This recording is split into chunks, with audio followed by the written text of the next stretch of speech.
भारत अपने फाइटर जहाजों की सड़कों पर लैंडिंग में मसरूफ, जबकि पाकिस्तान ने 450 किलोमीटर तक मार करने वाले अब्दाली मिसाइल का कामयाब तजुर्बा कर लिया। पाकिस्तान के खौफ से मोदी जी की कांपें टांगने लग गईं। भारतीयों के गम में हमारे आंसुओं से आंखें बहने लगी।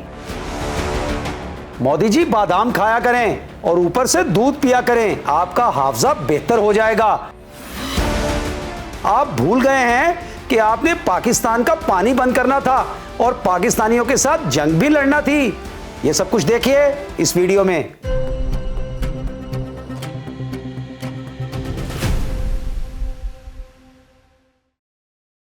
अस्सलाम वालेकुम, मेरा नाम है सजाद शफीक भट्ट। जी मिस्टर मोदी, आप भूल गए शायद, बादाम खाया करें, हाफजे को तेज करते हैं। रात को 7 गिरियां पानी में भिगो कर रख दिया करें, सुबह को छिलके उतार कर अच्छी तरह चबा चबा कर खाने हैं और ऊपर से 1 गिलास दूध पीना है ठहर ठहर कर। 7 यौम मुसलसल ये अमल करने से आपकी याददाश्त बेहतर हो जाएगी। आपको तो जैसे याद ही नहीं रहता कुछ भी। आपने पाकिस्तान को धमकी लगाई थी मोदी जी, और आपने तो पानी भी बंद करना था पाकिस्तान का, 1 कतरा भी नहीं देना था आपने तो। लेकिन पानी तो बंद नहीं हुआ है मिस्टर मोदी। हम पानी पी रहे हैं, पानी से नहा रहे हैं, पानी से गाड़ियां और फर्श भी धो रहे हैं, और चूंकि गर्मी आ गई है तो हम पानी को जमा कर उसकी बर्फ भी हासिल कर रहे हैं ताकि ठंडा ठार पानी भी पी सकें। फिर आपने जंग की धमकी भी लगाई थी, आपने तो हमला करना था पाकिस्तान पर, भूल गए ये भी? यह हिम्मत नहीं हो रही? डर लग रहा है ना कहीं आपकी भी काम पे टांगना तो नहीं शुरू हो गई?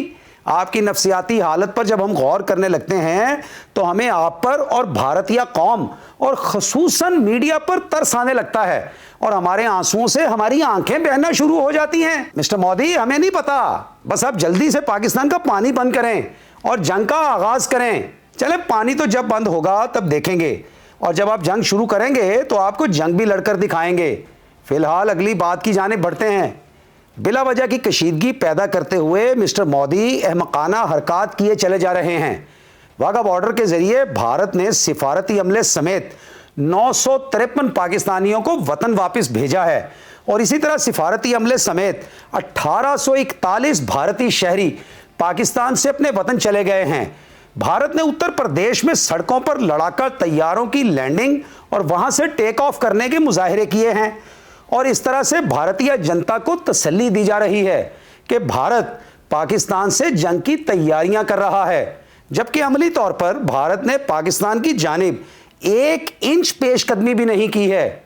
अमेरिकी नायब सदर JD वैंस, जो भारत का दामाद है और भारत की बेटी उषा से ब्याहा हुआ है, ये दोनों पहलगाम फॉल्स फ्लैग ऑपरेशन के वक्त भारत में ही मौजूद थे, और मिस्टर मोदी को बहुत गर्व था इस बात पर कि भारतीयों के जीजा जी JD वैंस पाकिस्तान के खिलाफ कोई एक्शन लेंगे। लेकिन ऐसा हुआ नहीं है। मोदी जी के जीजा जी ने भी हाथ खड़े कर दिए हैं और भारत को पाकिस्तान के साथ अमन बरकरार रखने का सुनहरी मशवरा दे डाला है। अमरीकियों को भी पाकिस्तान का पता है कि इनसे प्यार करो तो ये प्यार करते हैं, लेकिन मुकाबले के वक्त सामने कोई भी हो उसे मुंह तोड़ जवाब देते हैं।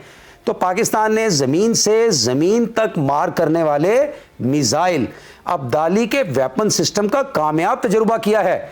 अब्दाली 450 किलोमीटर तक मार कर सकता है। अच्छा, भारत को यह बात भी अच्छी तरह मालूम है कि पाकिस्तान का मिसाइल प्रोग्राम क्रूज और मैदान जंग में इस्तेमाल होने वाले टैक्टिकल बैलिस्टिक मिसाइलों के अलावा कम और दरमियाने फासले तक मार करने वाले मुताद्दिद अक़साम के बैलिस्टिक मिसाइलों पर मुश्तमिल है। पाकिस्तान के मीडियम रेंज मिसाइलों में गौरी 1 और 2, अबाबील और शाहीन 2 और शाहीन 3 शामिल हैं। इनमें से गौरी 1 1500 किलोमीटर जबकि गौरी 2 2000 किलोमीटर से ज्यादा फासले पर निशाना लगा सकते हैं, जबकि अबाबील मिसाइल की रेंज 2200 किलोमीटर है। शाहीन 2 और 3 पाकिस्तान के सबसे ज्यादा फासले पर निशाना बनाने वाले मिसाइल हैं, जिनकी रेंज 2500 से 2750 किलोमीटर तक है। यानी पूरा हिंदुस्तान हमारी रेंज में है मोदी जी, किसी गलतफहमी में ना रहिएगा। अबाबील जनूबी एशिया में पहला ऐसा मिसाइल है जो 2200 किलोमीटर के फासले तक मुताद्दिद वॉर हेड्स जिन्हें जौहरी हथियार भी कहते हैं, वो ले जाने की सलाहियत रखता है और मुख्तलिफ अहदाफ को निशाना बना सकता है। इसके मुकाबले में इंडिया का मिसाइल प्रोग्राम 250 से 600 किलोमीटर तक मार करने वाले पृथ्वी मिसाइलों से लेकर 1200 से 8000 किलोमीटर तक मार करने वाले अग्नि सीरीज के मिसाइलों के अलावा निर्भय और ब्रह्मोस सीरीज के क्रूज मिसाइलों पर मुश्तमिल है। हमें मालूम है आपके पास क्या क्या है, लेकिन आपको शायद अच्छी तरह अंदाजा नहीं है कि हमारे पास क्या क्या कुछ मौजूद है। ये तो जब अब लड़ाई होगी ना तब आपको पता चलेगा। अमेरिका में पाकिस्तान के सफीर रिजवान सईद शेख ने मुतनब्बे किया है कि जनूबी एशिया जौहरी फ्लैश पॉइंट है।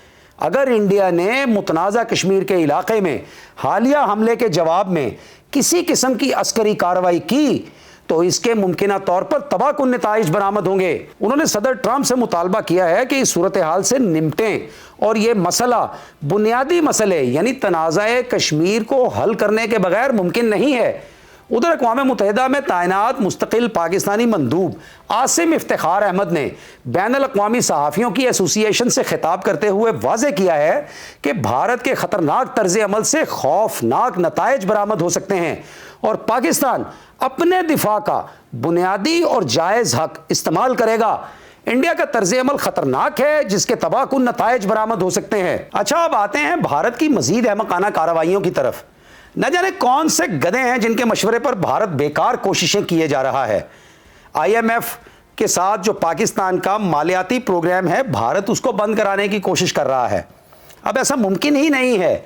भारत को कोई बताए कि कुत्तों के भौंकने से काफिले नहीं रुका करते। उर्फी का मशहूर शेर है, उर्फी तुमान देश ज़गू गाए रकीबा, उर्फी तुमान देश ज़गू गाए रकीबा, आवाज़ सगा कम न कुनत रिज़्क़ गदारा। यानी उर्फी तो परेशान है कि तेरे दुश्मनों ने शोर गोगा मचाया हुआ है जैसे भारत ने मचाया हुआ है। तो कुत्तों के भौंकने से काफिलों के राह खराब नहीं होते। तो ये एक तारीखी मशवरा है जो मोदी जी को और हिंदुत्व के जुनून में मुब्तला जो लोग हैं भारत के रहने वाले, उनको ये सोचना चाहिए। अब दूसरी जानिब भारतीय पंजाब की एक मशहूर गुलकारा हैं ज़ारा गिल। उन्होंने कुछ बरस पहले एक गाना गाया था जिससे पाकिस्तान की हिमायत का तासुर मिलता था।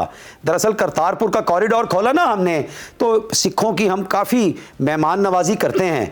जाहिर है उनके यहाँ पे मजहबी मकामात हैं, वो यहाँ पे आते हैं, हम उनकी खिदमत करते हैं और वो हमारी खिदमत से मुतासिर होते हैं और वो अपने जज्बात का इजहार करते हैं। इसमें बुरा मनाने वाली कौन सी बात है। भारत ने इस गाने पर ही पाबंदी लगा दी है, यानी गानों पर पाबंदी के जरिए आप जंगें लड़ रहे हैं। भारत की अब तक की जंगी कार्रवाइयां ये हैं कि ज़ारा गिल के गाए हुए गाने के ऊपर इन्होंने पाबंदी लगा दी है। यानी इंडिया का तर्ज अमल इस कदर खौफनाक है जिसके तबाहकुन नताइज बरामद हो सकते हैं। ज़ारा गिल का जो गाना था उसके बोल आप जरा मुलाहिजा कीजिए कि गल सियासत दानों सुन लो, सियासतां दे लख ताने बुन लो, जिथे बाबे नानक जन्म ले आए सजदा है उस स्थान नू, असी मुर्दाबाद नहीं कह सकते भुल के भी पाकिस्तान नू। यानी एक जज्बात का इजहार है एक सिंगर का, एक कौम का, एक बरादरी का।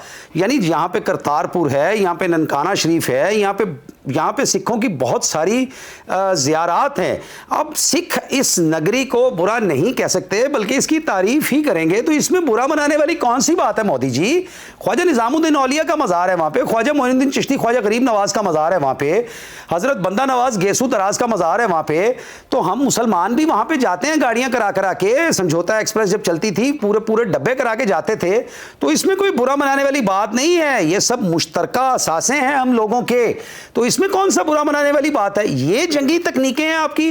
अच्छा, इसी तरह भारत ने हमारे पाकिस्तान के जो आर्टिस्ट हैं, जो फनकार हैं, जो भारत में देखे जाते हैं, बहुत पसंद किए जाते हैं, उनके जो सोशल मीडिया अकाउंट्स हैं उनके ऊपर पाबंदी लगा दी है। मायरा खान, फवाद खान, अली जफ़र, राहत फ़तेह अली खान, फिर आयज़ा खान, फिर सजिल अली, फिर सनम सईद, फिर माया अली और इकरा अजीज़ हुसैन समेत मुतादिद पाकिस्तानी फनकारों के सोशल मीडिया अकाउंट्स को भारत भर में ब्लॉक कर दिया गया है। फिर आप देखें कि ड्रामे हमारे बहुत पसंद किए जाते हैं भारत में, पाकिस्तान के ड्रामे बहुत पसंद किए जाते हैं, तो हम टीवी और ARY टीवी के जो डिजिटल चैनल्स हैं वो भी बंद कर दिए गए हैं और भारतीय शायकीन पाकिस्तानी ड्रामे नहीं देख पा रहे। अच्छा, इसी तरह फिर खेलों के मैदान को निशाना बनाया, जंग लड़ रहे हैं, ये जंग लड़ रहे हैं, हिजड़े लगते हैं मुझे ये मोदी जी। यानी शाहिद आफरीदी के जो सोशल मीडिया अकाउंट्स हैं, फिर शाहीन आफरीदी के सोशल मीडिया अकाउंट्स हैं, इसी तरह बाबर आजम, मोहम्मद रिजवान और अरशद नदीम समेत बहुत से पाकिस्तानी खिलाड़ियों के सोशल मीडिया अकाउंट्स भी भारत भर में इस वक्त ब्लॉक हैं। और फिर भारत की कमअक्ली का अंदाजा इस बात से भी लगाए कि उनके हुकाम ने पाकिस्तानी वजीर आजम शहबाज शरीफ तक के सोशल मीडिया अकाउंट्स को ब्लॉक कर दिया है। यानी इसको पंजाबी में कहते हैं कि अकल का घाटा चिट्टा चाटा, यानी सफेद सर है मोदी का भी, लेकिन अकल का घाटा है उनके अंदर, उनका दिमाग नहीं काम कर रहा कि आप वजीर आजम के पाकिस्तान के अकाउंट्स को भी बैन कर देते हैं। हद हो गई है आपकी मोदी जी, ये मुहावरा खास आपके लिए है।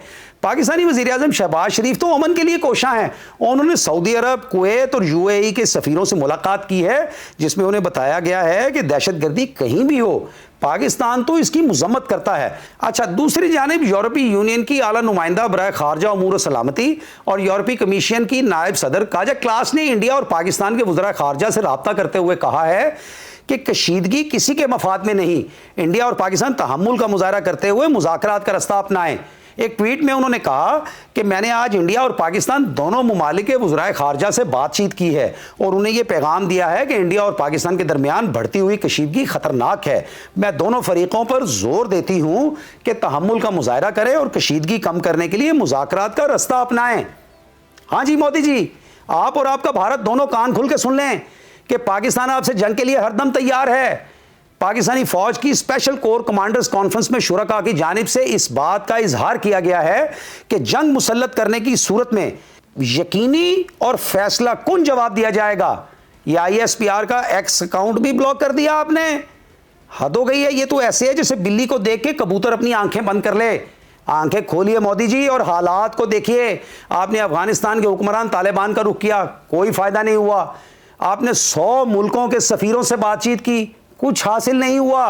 अमेरिका और यूरोप ने भी अब आपको लाल झंडी दिखा दी है। मोदी जी, मुझे तो आप ब्रह्मचारी नहीं लगते बल्कि हिजड़े लगते हैं, हिजड़े। मोदी जी, ब्रह्मचारी तो मुजर्रद जिंदगी बसर करने वाले इंतहाई परहेजगार पंडित पुरोहित को कहते हैं। पता है हमें, हिंदू मत का भी पढ़ रखा हमने। आप तो ब्रह्मचारी होने का सिर्फ एक ढोंग रचाते हैं ताकि आपका हिजड़ापन कहीं खुल ना जाए। अब मर्दानगी का मुजाहरा करें आप। कितने दिन हो गए, 22 तारीख का पहलगाम का हमला हुआ है, हमने किया है, आप हमें जिम्मेदार कहते हैं। हमारे तो हजारों अफराद दहशतगर्दी की भीड़ चढ़ चुके हैं। एक वाकया हुआ है और आप चीख पड़े। अपने अंदर अपनी कमियां तलाश कीजिए, अपने अंदर अपनी कमियां तलाश कीजिए। और ये कोई बात नहीं है मोदी जी, हिजड़े भी इंसान होते हैं, उनके अंदर भी अक्ल शऊर पाया जाता है। लेकिन आप इंसानियत तो इख्तियार करें, और इंसानियत अक्ल शऊर और ईमान और इखलाक का नाम है। और ये अनासिर आप में नापैद दिखाई देते हैं। वो कहते हैं ना, बकरे की माँ कब तक खैर मनाएगी, आखिर एक रोज छुरी के तले आएगी। तो अपनी भारत माता को बकरे की माँ मत बनाइए। हमें मालूम है आपके यहाँ भी अफलास के डेरे हैं। आप भारतवासियों की भूख मिटाने के लिए उनका मेयारे ज़िंदगी बेहतर करने की जिद्दोजहद कीजिए। बाकी अगर जंग लड़ना आपका शौक़ है तो बिस्मिल्लाह, आपका ये शौक़ पूरा करने को हम तैयार हैं। कदम बढ़ाएं और फिर देखें हमारे कदम कहाँ तक जा पहुँचते हैं। अगर आप अपने नापाक इरादों से बाज ना आए तो मैं आपको बता रहा हूँ, इंशाअल्लाह रहमान इंशाअल्लाह अज़ीज़, वो वक्त करीब दिखाई देता है कि अटारी की सरहद से लेकर कन्याकुमारी के साहिलों तक, यानी पूरे भारत में पाकिस्तान का सब्ज़ हिलाली परचम ही लहरा रहा होगा।